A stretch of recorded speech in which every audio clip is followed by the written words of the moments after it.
안녕하세요. 사연을 부탁해입니다. 오늘의 사연을 소개하겠습니다. 오랜만에 이종사촌 언니를 만난 날이었어요. 마주 앉아 밥을 먹던 중 언니가 먼저 숟가락을 내려놓으며 말문을 열었습니다.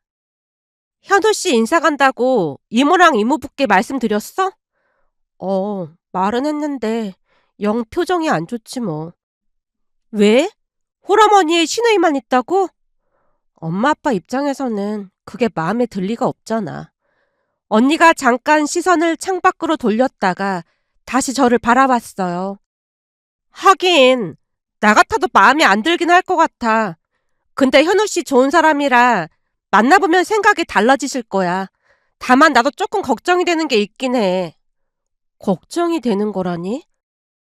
지은이 너가 워낙 싫은 소리를 못하잖아.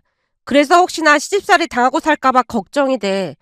나처럼 할 소리는 하고 살아야 사람들이 무시하지 않거든. 사람들이 참 이상한 게 착하기만 하면 만만하게 보더라고. 그러니까 너도 할 소리는 하면서 살 생각해. 난 그게 쉽지 않더라고. 그래도 때로는 정확하게 거절 의사도 밝힐 줄 알아야 하는 거야.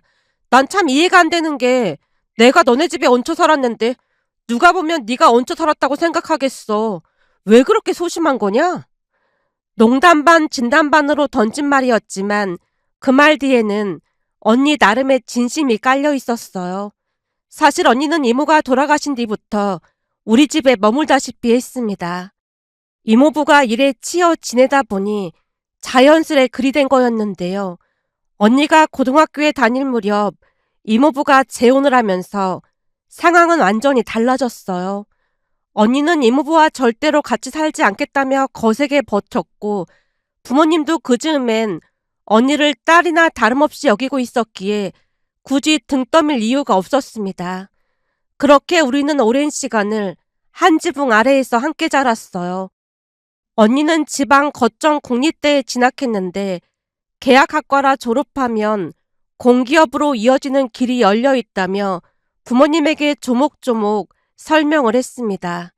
대학을 다니는 내내 장학금을 놓치지 않았고 아르바이트로 돈을 벌었다며 슬쩍 용돈을 쥐어주기도 했어요. 그렇게 언니는 흔들림 없이 공기업에 자리를 잡았고 지금껏 그곳에서 단단하게 살아가고 있습니다. 취업 이후에도 한 달에 한두 번씩은 꼭 본가를 찾아와 함께 밥을 먹었어요.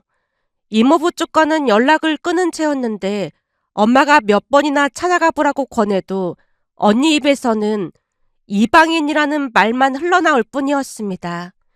그 한마디가 더 이상 이야기를 이어가기 어렵게 만들었어요.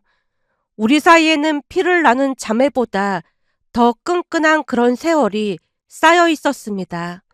한 번은 친구들이 저를 힘들게 한 적이 있었는데 언니가 그 친구를 찾아가 머리채를 잡는 바람에 부모님이 그 친구 부모님께 손이 발이 되도록 빌어야 했던 적도 있었습니다. 언니는 늘 그렇듯 제 편이라는 걸 온몸으로 증명하는 사람이었어요. 그러니 그날도 걱정스러운 눈빛으로 말을 이어간 게 전혀 낯설지 않았습니다. 사실 나도 이모랑 이모부 심정이 이해가 돼. 네가 워낙 싫은 소리도 못하고 그러니까 혹시나 시집살이 당해도 말 한마디 못할까봐 그러는 거 아니겠어? 그러니까 꼭 싫다면 싫다고 말하는 습관을 들여야 해. 주변 사람들한테 우리 집 사연 말하면 다들 엄청 놀라. 고생 한 번 안 하고 좋은 부모님 밑에서 잘 자란 줄 알았다고 말이야. 그게 다 이모랑 이모부 덕분 아니겠어? 근데 우린 같이 자랐는데 넌 왜 그렇게 모든 것에 소극적인 거야? 왜 그러는 건지 나도 잘 모르겠어. 암튼 현우 씨네 집에 인사 가서 분위기 보고 아니다 싶으면 그냥 헤어질 생각해. 그게 쉬운 일이 아니잖아. 그렇다고 그냥 결혼하면 큰일 난다니까? 알았어. 잘 확인해 볼게. 그 뒤로 남자친구가 우리 집에 인사를 왔습니다. 다행히 가족들 모두 마음에 들어 했어요. 남자친구의 성격이 좋다며 다들 흡족한 표정이었습니다. 저 역시 남자친구 집으로 인사를 갔는데요. 처음에는 시누이가 조금 터프해 보이는 것 외에는 딱히 흠잡을 데가 없어 보였어요. 생각이 떠오르면 한번 걸러내기보다 그냥 툭 던지듯 내뱉는 성격이라 말끝마다 힘이 실리기 일쑤였기에 처음 듣는 사람에게는 꽤 세게 느껴질 법한 말들이었습니다. 그런데 신기하게도 저와 마주 앉은 자리에서만큼은 어딘가 달라 보였어요. 제가 워낙 소심해 보이니 의식하는 것 같기도 했습니다. 말을 꺼내기 직전에 잠깐 숨을 고르는 모습이 눈에 띄었고 평소라면 거리낌 없이 던졌을 법한 말을 한 번 더 삼키는 것 같기도 했어요. 문장을 끝까지 이어가지 못한 채 어딘가에서 살짝 방향을 꺾거나 괜히 물컵을 만지작거리며 다음 말을 고르는 모습도 보였습니다. 말끝이 잠깐씩 흐려지는 걸 느끼며 금세 알아챘어요. 예비 시누이가 저를 앞에 두고 스스로를 다잡고 있다는 것을 말이죠. 거칠게 들릴 수 있는 단어는 슬쩍 비켜가고 혹시 제가 불편해할까 싶어 한 번 더 생각하고 말하는 것 같았습니다.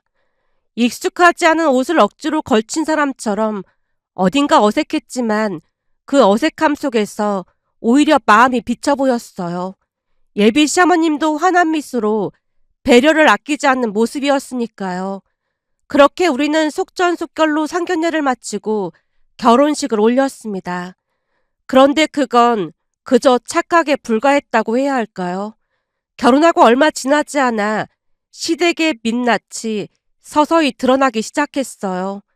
가장 먼저 그리고 가장 선명하게 눈에 들어온 건 시누이였습니다. 시누이는 동생에게 소리를 지르는 걸 아무렇지도 않게 여겼어요. 시어머님 생신을 앞두고 해외 출장이 잡혔습니다. 생신 당일에 자리를 비울 수밖에 없는 상황이라 일주일 전에 미리 찾아뵙고 함께 식사를 했어요. 어머님, 하필 다음 주에 해외 출장이 잡혀서 미리 자리 마련했어요. 형님도 같이 왔으면 좋았을 텐데 죄송합니다. 일이 바빠서 그런 건데 신경 쓰지 마렴. 출장 조심히 잘 다녀오고. 네, 이해해 주셔서 정말 감사합니다. 시어머님이 흔쾌히 이해해 주시는 모습에 마음이 한결 가벼워졌습니다. 그런데 출장을 마치고 돌아온 지 얼마 되지 않아 형님에게서 남편 전화로 연락이 왔어요. 휴대폰에서 새어 나오는 목소리가 처음부터 심상치 않았습니다. 야, 너 엄마 생신에 전화 안 드렸어? 전화 드렸는데 그게 무슨 소리야? 엄마가 하는 말이 올케가 오후에 전화했다던데 네가 어떻게 했길래 올케가 오후에 전화를 해? 미리 생신 파티를 했더라도 당일날 해 뜨자마자 전화를 했어야지. 우리 집을 얼마나 우습게 알았으면 그따위로 행동을 하겠어. 이게 다 네가 똑바로 안 해서 그런 거잖아. 순간 숨이 턱 막혔어요. 그 목소리를 듣고 있자니 공기까지 서늘해지는 것 같았습니다. 엄마 혼자 우리를 키웠는데 전화 한 통화 똑바로 못해서 엄마를 속상하게 해? 그럼 니들이 개삐리랑 뭐가 달라? 누나, 전화를 안 드린 것도 아니고 해외 출장이었잖아. 시차도 있고 그래서 그랬던 것뿐인데 왜 욕을 하고 난리야? 그런 건 말 안 해도 네가 알아서 잘 챙겼어야 할 거 아니야. 글로 차마 다 표현할 수 없지만 말끝마다 욕설이 거침없이 터져나왔는데요. 그토록 자연스럽게 욕을 내뱉는 사람은 태어나서 처음 봤기에 그 기세에 압도되어 순간 마음 깊은 곳에서 공포심이 조용히 고개를 들었습니다. 남편은 잔뜩 움츠러든 채로 겨우겨우 받아치고 있었어요. 그 모습이 너무나도 낯설었습니다. 남편이 혼나는 걸 그날 처음 봤거든요. 전화가 끊기고 나서도 한참을 멍하니 있다가 조심스레 입을 열었어요. 자기야, 형님 원래 그렇게 욕을 많이 하셔? 남편이 힘없이 고개를 떨궜습니다. 아버지가 돌아가신 후로 자기가 가장이라나 뭐래나 그러면서 좀 그런 면이 있어. 워낙 그래서 난 익숙한데 자기가 많이 놀랬겠네. 미안해. 익숙하다는 그 말이 괜히 더 마음에 걸렸어요. 그래도 좀 지나친 게 아닌가 싶은 생각이 스치고 지나갔는데 정말로 남편은 아무렇지도 않아 보였습니다. 그 무심한 표정이 오히려 마음을 더 무겁게 만들었어요. 그 뒤로도 형님의 전화는 몇 번 더 이어졌는데 매번 비슷한 패턴이었습니다. 야! 네가 엄마한테 전화 그만하라고 했다며! 엄마가 지은이한테 너무 전화를 자주 하길래 나한테 전화하라고 한 것뿐이야. 시어머니가 하나뿐인 며느리한테 전화를 할 수도 있는 거지. 꼭 그따위로 말해야 속이 시원하냐? 엄마가 성격이 나쁜 분도 아니고 그냥 받아서 대충 받아주면 그만이잖아.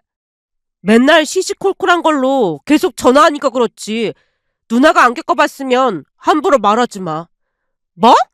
너 지금 내가 결혼 안 하고 혼자 산다고 무시하는 거지? 내가 언제 무시했다고 그래. 입장 바꿔서 누나도 일하는데 시어머니가 계속 전화한다고 생각해봐. 그런 기분이 어떻겠어? 그래서 할 말 있으면 나한테 하라고 말씀드린 것뿐인데 그게 뭐가 문제라고 이 난리야? 얘가 결혼하더니 완전 이상한 놈이 됐네? 지 마누라 치마폭에서 헤어나오질 못하는구만. 다른 사람도 아니고 너 진짜 그러면 안 되는 거야. 이 인간아. 신우이의 목소리가 휴대폰을 통해 날 것 그대로 쏟아져 나왔습니다. 돌이켜보면 모든 문제의 시작점은 언제나 같았어요. 시어머님이 신우이에게 먼저 전화를 거는 것, 그것이 발단이었습니다. 시어머님은 우리 앞에서 절대 내색을 하지 않았어요. 싫은 티 한 번 내지 않고 불만이 있으면 형님에게 먼저 수화기를 들었거든요. 그리고 신우이가 즉각 반응했습니다.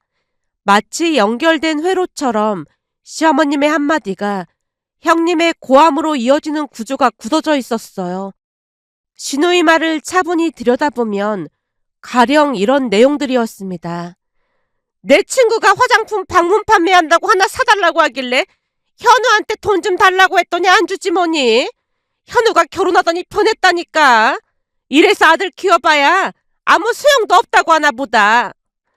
시어머님의 하소연이 형님 귀에 들어가고 나면 지체 없이 전화가 걸려왔어요. 야, 이 호래자식 같은 놈아! 아들에 대해서 혼자 된 엄마 화장품 하나 못 사드려? 그러고도 네가 인간이야? 이 싸가지 없는 놈아! 누나, 제발 소리부터 지르지 말고 내 말 좀 들어봐. 엄마가 말하는 그 화장품 유명한 브랜드도 아니고 듣도 보도 못한 이상한 상표에 터무니없이 비싸기만 하고 성분도 확인해보니까 안 좋길래 사지 마시라고 설득했던 거야. 방문 판매하는 화장품도 좋은 브랜드가 많은데 어디서 이상한 걸 샀더라니까? 그래도 꼭 갖고 싶다고 하는데 그거 하나를 못 사드려? 돈 때문에 그런 거 내가 모를 줄 알아? 남편이 차분함을 유지하려 애쓰며 따져 물었습니다. 돈 얘기 나왔으니까 물어보는 건데 엄마가 그 화장품 얼마인지 말했어? 백화점 브랜드도 아니고 그런 화장품이 비싸면 얼마나 비싸다고 엄살이야. 저번 달에도 화장품 사신다고 해서 60만 원 보내드렸어. 근데 그 화장품 아직도 많이 남아있는데 이번에 좋은 게 나왔다고 또 사신다고 하는 거야. 그러니 내 입장에선 그럴 수밖에 없지. 그래서 돈 못 드리겠다고 한 건데 대체 뭐가 잘못됐다는 거야? 남편은 잔뜩 달아오른 상태였지만 나름 조목조목 짚어가며 설명을 했어요. 그런데 형님은 끝내 물러서지 않았습니다. 화장품이 썩는 것도 아닌데 좀 사드리면 되잖아. 두고두고 쓰면 되는데 그따위 걸로 엄마 상처 줘서 좋겠다. 누나, 엄마 화장품 유통기한 지나서 버리는 것만 해도 어마어마하다는 거 잘 알잖아. 우리도 진짜 아끼면서 살고 있는데 그런 식으로 낭비하는 건 아닌 것 같아. 엄마가 워낙 고생해서 살아서 그렇다는 거 알면서 그거 하나 못 해줘? 너 결혼하고 진짜 많이 변했어. 이게 다 올케가 시킨 일이지. 지은이는 아무것도 모르니까 괜히 생트집 잡지 마. 뭐? 생트집? 너 지금 감히 나한테 생트집이라고 했어? 내가 네 대학 학비 절반은 내줬는데 어디서 싸가지 없이 그따위로 말을 하고 지랄이야 지랄이. 형님의 찢어질 듯한 목소리가 휴대폰 너머로 고스란히 들려왔습니다. 그 자리에 굳어버린 채 소리를 듣고만 있었어요. 그러면서 사촌언니의 걱정이 그 순간 귓가에서 되살아났습니다. 할 소리는 하면서 살아야 한다고, 착하기만 하면 만만하게 본다고, 그 말들이 그제야 비로소 다른 무게로 가슴에 얹혀왔어요. 하지만 그때까지는 신우이가 직접적으로 제게 전화를 걸어오진 않았기에 분란을 일으키지 않으려 최대한 몸을 낮추며 지냈습니다. 시댁의 구조는 단순하고도 반복적이었어요. 시어머님이 서운한 마음을 신우이에게 털어놓으면 신우이가 그걸 고스란히 받아 남편에게 쏟아내는 방식이었습니다. 불편한 감정을 직접 꺼내놓는 대신 그렇게 한 단계를 거쳐 전달하는 것이 시어머님 나름의 방식인 것 같았어요. 그리고 형님에게는 빠지지 않는 마무리가 있었습니다. 욕설이 한바탕 쏟아지고 나면 꼭 같은 말이 뒤를 따랐어요. 내가 매번 말하지만 난 결혼 안 하고 평생 엄마 모시고 살 거야. 세상에 이런 조건 좋은 시댁이 어딨겠어. 그러니까 그런 사소한 걸로 엄마 속상하게 하지 마. 마치 면죄부처럼 그 한마디를 앞세워 매번 더 큰 소리를 내질렀습니다. 시어머님이 노후 준비가 전혀 되어 있지 않다는 사실을 저도 모르지 않았기에 그 말이 무기처럼 쓰일 때마다 가슴 한켠이 조금씩 더 무겁게 내려앉았어요. 반박할 수도 외면할 수도 없는 말이었거든요. 그 무게를 알면서도 꾹 삼켜야 하는 날들이 쌓여갔습니다. 그러던 어느 날은 임신을 하게 됐어요. 물론 남편은 뛸 듯이 기뻐했습니다. 시어머님과 시누이도 기뻐하긴 했지만 이후 크고 작은 일에 하나하나 간섭이 끼어들기 시작했어요. 시간이 흐를수록 두 분의 말투는 점점 거침없어졌고 어느 순간부터는 제게도 거리낌 없이 막말이 날아들었습니다. 어느 날은 시어머님이 불쑥 찾아왔어요. 남편에게는 빵을 사오라고 하고 저한테는 차 한 잔을 부탁했습니다. 주방에서 차를 우려 거실로 나왔는데 시어머님이 보이지 않았어요. 두리번거리다 안방문이 열려있는 걸 발견하고 들어가 봤더니 시어머님이 베개 커버 지퍼를 올리고 있었습니다. 어머님, 뭐 하시는 거예요? 이 베개 크기가 작은 거 보니까 이게 네 거지? 아, 네. 그럴 줄 알았다니까. 내가 아주 용한 보살님한테 부적을 하나 받아와서 넣어뒀으니까 넌 그냥 신경 쓰지 말고 있으면 된다. 부적이 없는 것처럼 그렇게 행동하면 되는 거야. 네? 부적이요? 뭘 그렇게 놀라고 그래? 아니, 부적을 왜? 왜긴 왜야. 네가 워낙 키가 약하고 그러니까 우리 손자는 기도 세고 튼튼하게 태어나게 해달라고 만들어왔지. 그 보살님 말이 네가 워낙 약해서 잘못될 수도 있다고 하더구나. 허구한 날 그렇게 비실비실 다니니 내가 걱정할 수밖에 없지. 어머님, 아무리 그래도 부적은 좀... 쓸데없는 소리 하지 말고 내가 하란 대로만 하면 된다. 다 니들을 위해서 그런 거니까 쓸데없이 현우한테 이런저런 소리 하지 말고 가만히 있어. 만약 현우한테 말해서 집안 분란 일으키면 나도 가만 안 있을 거야. 네 시누이 데리고 와서 다 엎어버릴라니까. 그런 줄 알아. 제가 시누이를 불편해한다는 것을 알고 있던 시어머님이 노골적인 표현까지 했습니다. 순간 눈빛에서 불꽃이 일었다고 해야 할까요? 부드럽게 웃던 얼굴은 온데간데였고 서슬퍼렁 기운이 방 안을 가득 채웠습니다. 하지만 그 자리에 굳어버린 저는 아무 말도 하지 못했어요. 잠시 후 남편이 빵을 사들고 들어왔습니다. 시어머님은 빵 봉지를 통째로 집어들더니 나갈 채비를 서둘렀어요. 엄마, 그냥 가시는 거예요? 그렇게 싫은 티를 내니? 불편해서 어떻게 있겠어? 우리가 언제 싫은 티를 냈다고 그러세요? 내가 그 정도 눈치도 없을까봐 그래? 난 간다. 남편이 뒤따라 나가 배웅을 해드리고 돌아왔는데 현관문을 닫자마자 조심스럽게 제 눈치를 살폈습니다. 엄마가 다른 말씀은 안 하셨어? 어? 아, 그냥 뱃속의 아기 건강한지만 물어보셨어. 그래? 돈을 달라고 하는 것도 아니고 뭔가 이상하네. 남편이 고개를 갸웃했지만 저는 말을 아낄 수밖에 없었어요.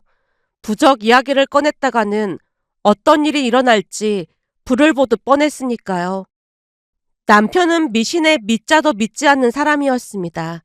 결혼 전에도 시어머님이 궁합을 봐야 한다고 하자 펄쩍 뛰며 소동이 벌어진 적이 있었는데 그 바람에 시누이와 한바탕하고 난리도 아니었어요. 그 장면을 두 눈으로 목격했기에 섣불리 입을 열 수 없었어요. 나중에 몰래 꺼내서 치우면 그만이겠다 싶었습니다.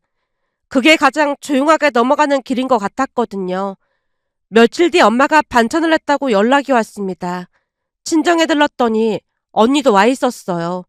이런저런 이야기를 나누다가 언니가 슬쩍 저를 방으로 데리고 들어가더니 눈을 가늘게 뜨며 캐물었습니다. 너 요즘 무슨 일 있지? 어? 무슨 일이라니? 네 표정만 봐도 다 아니까 얼른 말해봐.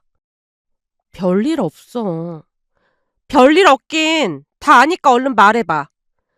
언니 앞에서 끝내 버티지 못했습니다. 결혼 후 꾹꾹 눌러 담아 두었던 이야기들이 한꺼번에 쏟아져 나왔어요. 다 듣고 난 언니가 길게 혀를 찼습니다. 기가 막히다는 표정이 말보다 먼저였어요. 언니가 미간을 찌푸리며 잠시 생각에 잠겼습니다. 머릿속으로 무언가를 정리하는 듯한 짧은 침묵이 흐르더니 곧 놀라운 말을 꺼냈어요. 저번에 TV에서 보니까 애들한테 그런 교육을 시키더라? 그런 교육이라니? 싫어요. 안 돼요. 그런 말을 하는 교육 말이야. 지금부터 내 말 따라서 해봐. 그 말을 왜 따라해? 네가 가장 어려워하는 말이 싫어요. 안 돼요. 못하겠습니다잖아. 그러니까 얼른 따라서 해봐. 싫어요. 안 돼요. 못하겠습니다. 그렇게 말하면 의미 전달이 전혀 안 되잖아. 언니처럼 배에 힘을 딱 주고 단호하게 해봐. 언니가 배에 힘까지 주며 목소리를 끌어올렸고 저도 용기를 내어 따라 말했어요. 그날 언니는 무려 1시간 동안이나 같은 말을 반복시켰습니다. 중간에 엄마가 놀라서 방문을 벌컥 열고 들어오기도 했어요. 이게 무슨 소리야? 이모, 지은이가 너무 착해 빠져서 내가 거절하는 방법을 알려주고 있어. 너무 만만하게 보이면 안 되잖아. 그렇긴 하지. 지은이 너는 너무 착해 빠져서 문제긴 해. 그치? 너무 착한 것도 문제라니까? 맞아. 싫으면 싫다고 말도 하고 그래야 하는 건 맞는 거야. 근데 갑자기 그 말은 왜 연습하는 거야? 혹시 무슨 일 있는 거니? 그런 건 아니고 말 그대로 그냥 연습이지 뭐. 앞으로 아기가 태어날 건데 엄마는 더 강해져야 하잖아. 그렇지. 엄마는 강해져야지. 엄마가 양손을 불끈 쥐고 응원해준 뒤 방을 나섰어요. 그 뒤로도 저는 그 말들을 혼자서 반복해서 되뇌었습니다. 그 뒤에도 거진 매일같이 언니에게서 전화가 걸려왔어요. 지은아, 퇴근했어? 집이야. 그럼 연습했던 말 해봐. 내가 예시를 들게. 너 몸이 엄청 아파. 근데 신우이가 밥 먹으러 나오라고 했어. 그럼 어떻게 해야 해? 어느 정도로 아픈 건데? 그냥 누워있어야 할 정도로 아파. 도저히 나갈 수가 없을 것 같아. 그럼 어떻게 해야 해? 그게... 아니, 바로 단호하게 말해야 한다니까? 몸이 아파서 못 나가겠습니다. 그렇지. 바로 그렇게 나와야 하는 거야. 만나서 말할 때는 표정 관리 어떻게 하라고 했어? 눈에 힘을 팍 주고 상대방 눈을 정면으로 바라본다. 대신 내 감정 상태를 들키지 않도록 주의한다. 그리고 머릿속으로 다음 거절 말을 미리 준비한다. 역시 내 동생 똑똑하네. 그런 전화가 1달 넘게 이어졌고 저는 조금씩 단단하게 준비해 나갔습니다. 그렇게 시간이 얼마나 흘렀을까요? 어느 날 시어머님에게서 연락이 왔어요. 나 오늘 월급 받아서 맛있는 거 사주려고 그러는데 그때 갔던 그 고깃집에서 밥 먹을까? 네 시누이는 바쁘다고 맨날 늦게 와서 혼자 밥 먹기 싫어서 연락했다. 네, 알겠습니다. 마음이 썩 내키지 않았지만 홀로 식사를 하신다는 말에 대답을 하고 남편과 함께 식당으로 향했습니다. 시누이는 일이 바쁘다며 끝내 나타나지 않았어요. 최대한 밝은 표정을 유지하며 식사를 마치고 카페로 자리를 옮겼습니다. 따뜻한 음료를 손에 쥐고 한숨 돌리나 싶었는데 시어머님이 불쑥 말을 꺼냈어요. 우리 손주 태어나면 나 니들 집에 들어가서 한동안 살까 한다. 처음에는 무슨 말인지 귀에 잘 들어오지 않았습니다. 저희 집에서요? 손주 클 때까지만 살까 해. 시어머님이 아무렇지도 않다는 듯 자연스럽게 말을 이어갔어요. 그리고 이제는 일도 그만둘까 해. 손주 태어나면 내가 봐줄 테니까 나한테 월급 주렴. 그럼 상부상조 아니겠니? 남편이 얼어붙은 표정으로 힘겹게 입을 열었습니다.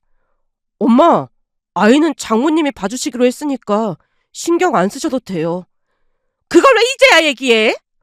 엄마가 물어본 적 없었으니까요. 애기 볼 생각에 회사도 그만둔다고 이미 말했단 말이야. 그럼 다시 가서 계속 다닌다고 말씀하세요. 모르겠고 무조건 내가 볼 테니까 그렇게 알고 있어.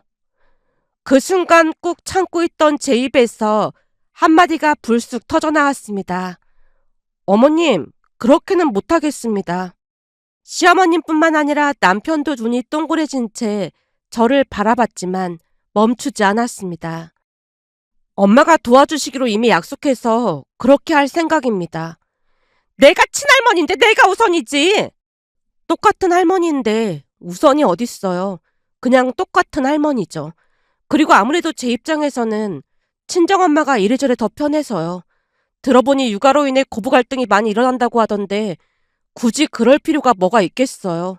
손주 보는 일이 엄청 힘들다고 하던데 어머님 건강에 무리가 갈까봐 걱정도 되고요. 암튼 지금 하신 말씀은 못 들은 걸로 하겠습니다. 단호하게 잘라 말하자 시어머님의 표정이 순식간에 굳어졌습니다. 너 말을 너무 섭섭하게 하는 거 아니니? 어머님, 섭섭하시다고 돌려 말하면 오히려 안 좋은 거잖아요. 섭섭하게 해드렸다면 죄송해요. 하지만 저희 입장이 바뀌는 일은 없을 거예요. 두 번째 거절의 말을 하자 시어머님이 자리에서 천천히 일어났습니다. 그럼 나는 이만 가봐야겠다. 예상대로였습니다. 집에 돌아오자마자 신우에게서 전화가 걸려왔어요. 화면을 내려다보던 남편이 길게 한숨을 내쉬었습니다. 엄마가 또 뭐라고 한 모양이네. 진짜 받기 싫다. 그 순간 머릿속에서 무언가가 툭 끊어지는 소리가 들렸어요. 휴대폰 나한테 줘봐. 아니야. 누나가 분명 막말할 텐데 그냥 내가 받을게. 글쎄 내가 받는다니까. 남편이 멍한 얼굴로 천천히 휴대폰을 건네주었고 조용히 통화 버튼을 눌렀습니다. 야, 이가 너 엄마한테 뭐라고 했어? 형님, 안녕하세요. 예상치 못한 목소리에 휴대폰 너머가 순간 고요해졌어요. 이거 현우 휴대폰 아니야? 차분하게 그러나 분명하게 말했습니다. 잠깐 이 앞에 나가서 제가 대신 받았으니까 말씀하세요. 옳게! 엄마한테 들어보니까 같이 살자고 했더니 단박에 거절을 했다더라. 나중에는 어차피 나랑 같이 살게 될 텐데 몇 년만이라도 손주랑 정도 붙이고 같이 살면 좋잖아. 꼭 그렇게 상처를 줘야 속이 시원해? 우리 엄마도 아니고 같은 공간에서 너무 불편할 것 같아요. 그리고 제가 조금만 서운하게 말하면 바로 형님한테 전화해서 말씀하실 것 같은데 어떻게 같이 살겠어요? 평소와는 달리 제가 전국을 찌르자 신우이가 어버버한 채 말을 잇지 못했습니다. 그 틈을 놓치지 않고 다시 말을 이었어요. 그리고 애기 봐주는 비용으로 250만 원을 달라고 하시는데 형님도 아시다시피 우리는 양가 도움 없이 둘만의 힘으로 결혼했잖아요. 지금도 전세대출 갚으면서 열심히 돈 모으고 있는데 우리들 월급으로 매달 250만 원씩은 무리가 있어요. 그래서 사돈 어르신은 얼마를 달라고 하셨는데? 엄마는 매달 50만 원이면 충분하다고 하셨어요. 엄마가 했던 말을 그대로 전하자 신우이는 다시 말을 잃은 사람처럼 조용해졌습니다. 형님께서 매번 어머님 책임지신다고 하셨는데 갑자기 왜 우리한테 그런 말씀을 하시는 거예요? 첫 인사 갔을 때 형님의 약속은 칼같이 지키는 성격이라고 하셨잖아요. 그러니까 그 약속 지켜주세요.